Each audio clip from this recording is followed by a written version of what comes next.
listening to the Game Time TBD podcast. I'm your host, Bryant Graham. Had a video with Dustin earlier, but had some technical difficulties. But welcome in. We're talking about college football. We got the semifinals. Going to talk about Ole Miss versus Miami. Got a huge matchup between two teams that no one thought was going to be there. Everybody thought it was going to be Georgia, Ohio State, epic matchup. Of course, on the other side of the ball, we have Oregon versus Indiana, two teams that a lot of people thought they were going to be there. Two magnificent seasons for those teams. And we'll get in that tomorrow with Dustin and hopefully Troy as well. But I want to just talk briefly about this matchup between Ole Miss and Miami. Two talented teams. You got Trinidad Chambliss leading the Rebels with some exotic plays. Kind of reminds you of a little bit of Johnny Football from years past. And man, what a season for the Rebels. The only loss on the season was to Georgia in Athens, and they avenged that loss. And thanks to Trinidad Chambliss making some crazy plays like I was talking about. On the other end, you got Miami with that vicious defense, only giving up 3 on the road to Texas A&M and shutting down Ohio State for the most part, other than a little bit in that second half. But man, that defensive line, it's going to be scary. And that'll be the interesting thing is, Miami kind of wants to play this game that's a, defensive battle, kind of keep it lower scoring, let the running game go. Carson Beck just take care of the football. While Ole Miss, on the other hand, not the best defense in the world, but man, that offense, just playmakers. You got Lacey running the football. You got Trinidad making those plays. Be really interesting to see kind of who takes the game in charge. Is it going to be Ole Miss? Are they going to have a high scoring game, or is it going to be Miami kind of slowing down the tempo?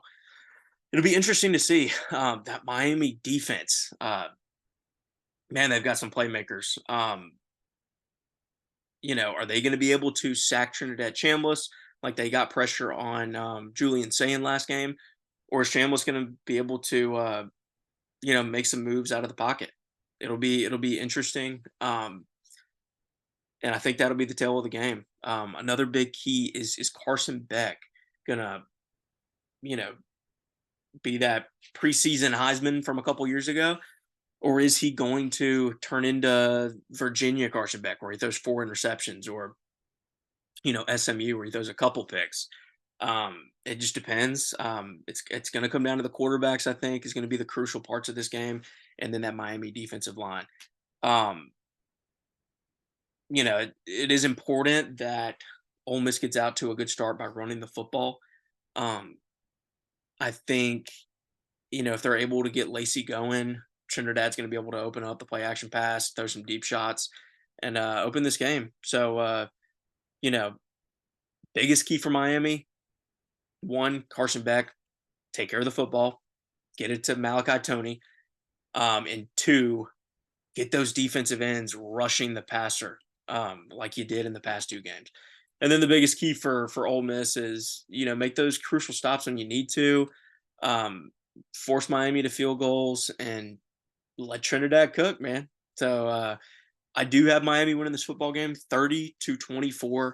It could really go either way. Rooting for Ole Miss just because the story between, Lane Kiffin leaving because he thought he could win national championships at LSU, which might happen, but that would be kind of funny to leave one on the table this season, 2 months after he left. So have Miami 30-24, but I think it's going to be a really good football game. And check us out tomorrow. We're going to talk about Indiana versus Oregon. Hopefully we have all of us and don't have any technical difficulties tomorrow. So we'll get back at you, but give us a subscribe, give us a like. Appreciate you.